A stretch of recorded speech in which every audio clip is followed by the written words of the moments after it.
Well, the big thing in that docuseries was that there was a doctor who claimed that Eazy E gave 2 women HIV, both of which were his patients, and one of which is still his patient that he's been treating, who's still alive, but both of the women told him that they were infected because of because of Eazy E. Now, just saying that and that being true, because we never heard nothing like this. Like, if that was said, that would be the first time in history that anybody's ever even heard that. Right. And why they never try to sue his estate? Well, that's a good point. That is a good point, because that does sound like a viable lawsuit. Absolutely. This man gave me HIV and I have to live with this for the rest of my life. So, I deserve some compensation for that. Absolutely. That's like attempted murder or some shit, Yeah, well, I mean, but then it comes down to knowledge if he knowingly did it. If he knew, there you go. Like, did he know he had HIV? Was he told his HIV test is positive, and then he went along and just started, having sex with women unprotected after that? There's that. But technically, you could sue anyone for anything, even if he didn't know. You could say, "Hey, he gave me HIV, whether he knew it or not. I got HIV because of this motherfucker, and I'm going to have problems throughout the rest of my life." But then again, you could also say that they gave it to him. Could be that. It could be that. They could have given it to him. Nah, I don't know. That shit sound crazy, Vlad. Like, come on, man. Like, and then all these years, bro, it's been, Eazy died in 1995, bro.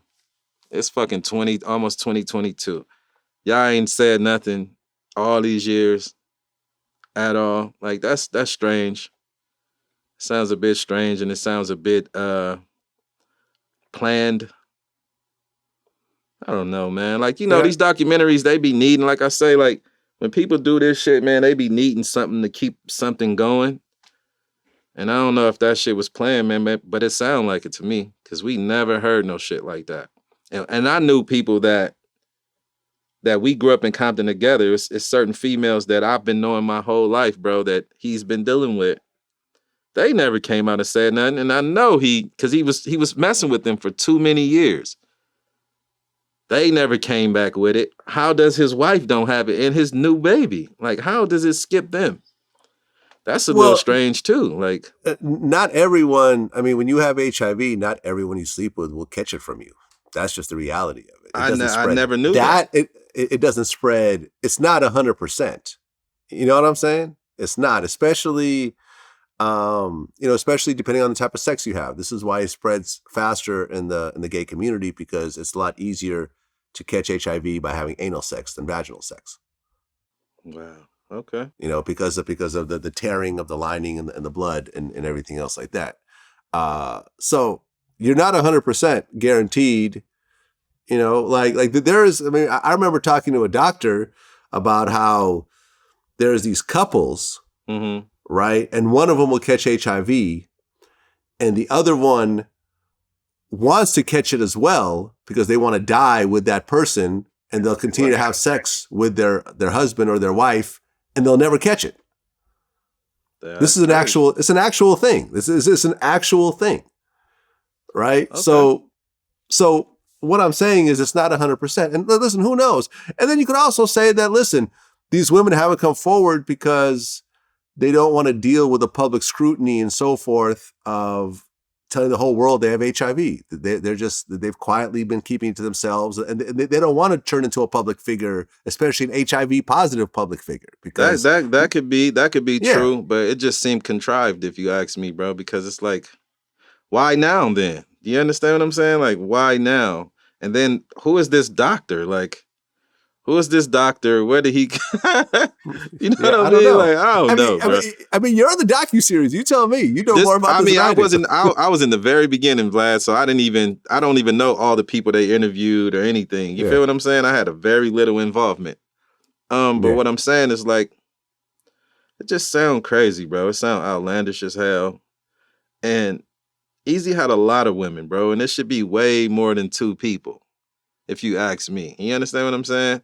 If he had it for a certain amount of years, he having sex with all unprotected sex with all these women that he's been dealing with that close for so long. Like, it just don't make sense, bro. Like, I don't know. And it sound good, you know, it sound good that these two women came out or whatever, or this doctor. They didn't show the ladies, huh? It's just a doctor with an No, opinion. That's just a what I'm doctor. saying. Yeah. Like, yeah, man.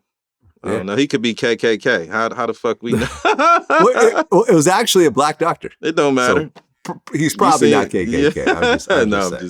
I don't know too many black KKK members, but I mean, I don't know no KKK. Hopefully, but you right. Me neither. Yeah. Me neither.